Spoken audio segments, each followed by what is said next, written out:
2025年3月10號，歡迎大家收睇今日嘅 CMC Market 一周中述。上星期嘅美國非農就業數據再次係差過預期啦。不論從新增就業崗位同淨係失業率數據都係比預期要差。新增就業崗位預期16萬個，實質只有15.1萬個。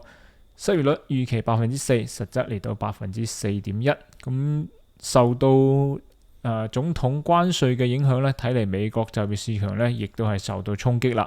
所以咧，我哋睇到有咁樣一個所謂嘅壞消息出嚟嘅話咧，對於美金嚟講，確實係一個強有力嘅打擊嘅作用嘅。所以我哋睇到美金上星期係全盤嘅走弱啦。我哋等陣間嚟睇。咁今個星期咧，美國嘅通脹率咧又會再次公布啦，依然係非常之近3%呢個位啊。上次已經壓到3%啦，今次預期又稍微回落少少，嚟到2.幾%。咁希望佢再次向下跌少少啦，咁樣先至美聯儲降息先有希望嘅。如果唔係嘅話，咁美國真係有可能進入到通貨膨脹同埋經濟停滯增長嘅一個滯脹嘅階段啦。咁所以咧就睇下今個星期通脹嘅表現會點啦。咁從技術數嚟睇嘅話，上星期因為主要亦都係美國總統嗰邊通脹嘅新聞啦，一日係好新聞，一日係壞新聞。咁最終個表現呢，我哋睇到納斯達克喺上星期5喺2萬點係 confirm 咗一個大嘅支撐嘅，好明顯嘅跌穿咗之後強力反彈。咁所以咧，我覺得而家納斯達克應該係一個唔錯嘅喺低位抄底嘅好時機嚟嘅，因為2萬點想破落去唔係咁容易嘅。咁上邊嚟翻係2萬2呢個心理關口啦，咁所以上升空間仲係好大嘅。咁睇翻標普啦，標普係類似嘅情況嚟嘅。標普上星期企穩嘅係5700呢個整數關口嚟嘅。咁同樣啦，之前呢個係2024年10月份嘅低位啦。咁上星期5一樣係跌穿咗彈咗上嚟，同納斯達克非常之類似。咁所以 expect 佢亦都係衝翻上去盤整區間嘅頂6100。當然中間仲有個6000可以作為一個中線嘅目標價位啦。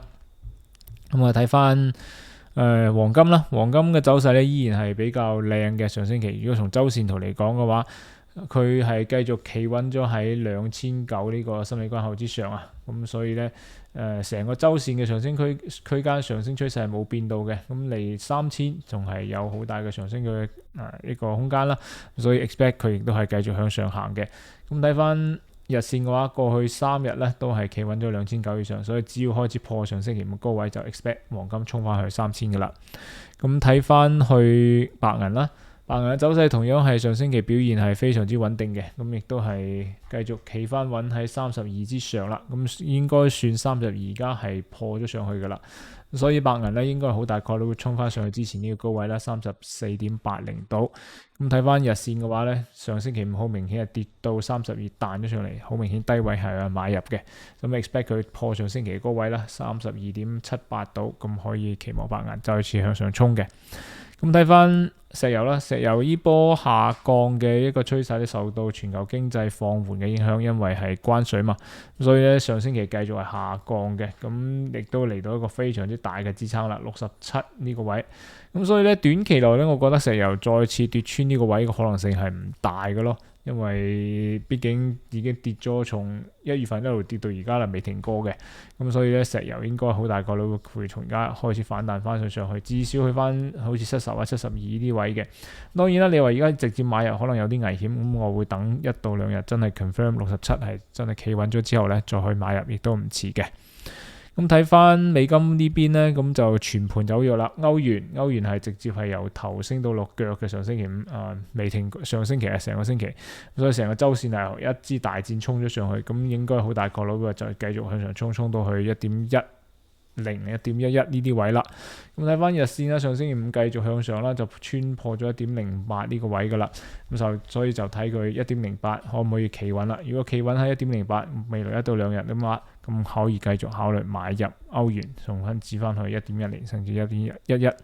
咁睇翻英鎊啦，英鎊走勢同樣係好強嘅，1.29係破咗上去啦。